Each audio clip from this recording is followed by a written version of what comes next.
Efesios capítulo 5, versículo 18. Vamos a darle lectura al pasaje. Dice así la palabra del Señor.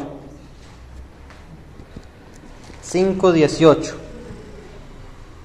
No os embriaguéis con vino, en lo cual hay disolución, antes bien sed llenos del Espíritu, hablando entre vosotros con salmos, con himnos y cánticos espirituales, cantando y alabando al Señor en vuestros corazones, dando siempre gracias por todo al Dios y Padre, en el nombre de nuestro Señor Jesucristo. Este pasaje es uno de los pasajes que son muy conocidos del libro de Efesios. Habla acerca de algo muy conocido también por cada uno de nosotros debido a la cultura en la que nosotros vivimos. Y debido a la cultura y a la sociedad en la que nos tocó crecer, a la mayoría de nosotros, y nacer.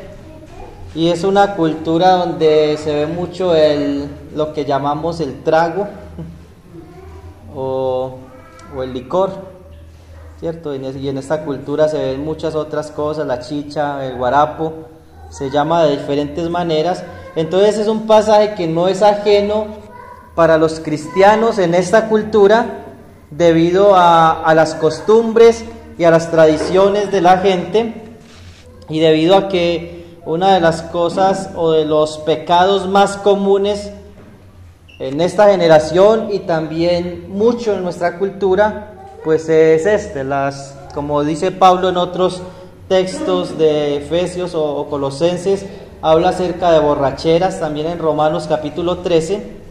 Por eso es que es un pasaje muy conocido, del cual muchas veces se nos preguntan, y muchas personas entonces hacen preguntas al respecto, aún sabiendo la respuesta.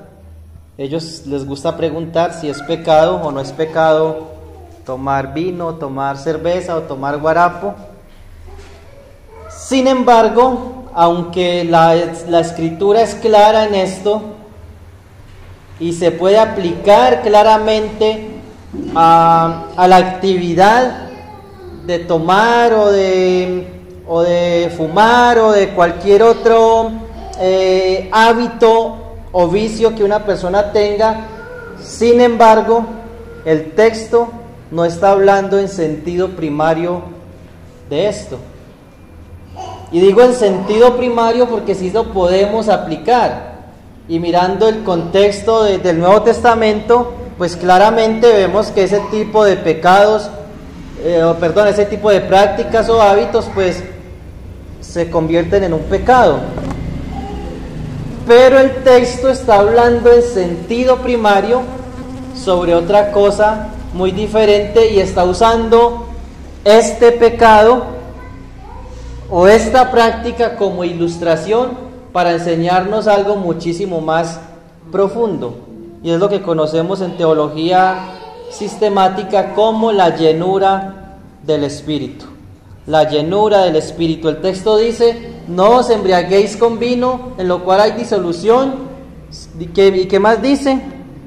Antes bien, sed llenos del Espíritu. Y está hablando del Espíritu Santo. Muchas veces la Escritura usa la expresión Espíritu para referirse al Espíritu Santo, y en algunos casos los traductores de la Biblia han puesto esta palabra con letra mayúscula para diferenciar el Espíritu de Dios del espíritu del ser humano o del alma del ser humano.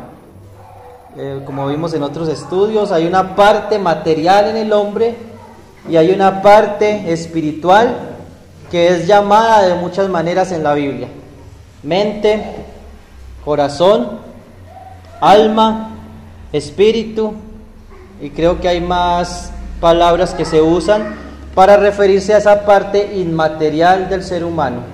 Pero cuando se usa la palabra espíritu para referirse al hombre, se usa los traductores normalmente usan la palabra con minúscula y para referirse a Dios con mayúscula. Entonces, el imperativo que nosotros vemos aquí es sed llenos. Ahora, ¿por qué Pablo, el apóstol Pablo, porque usa esta ilustración de la embriaguez como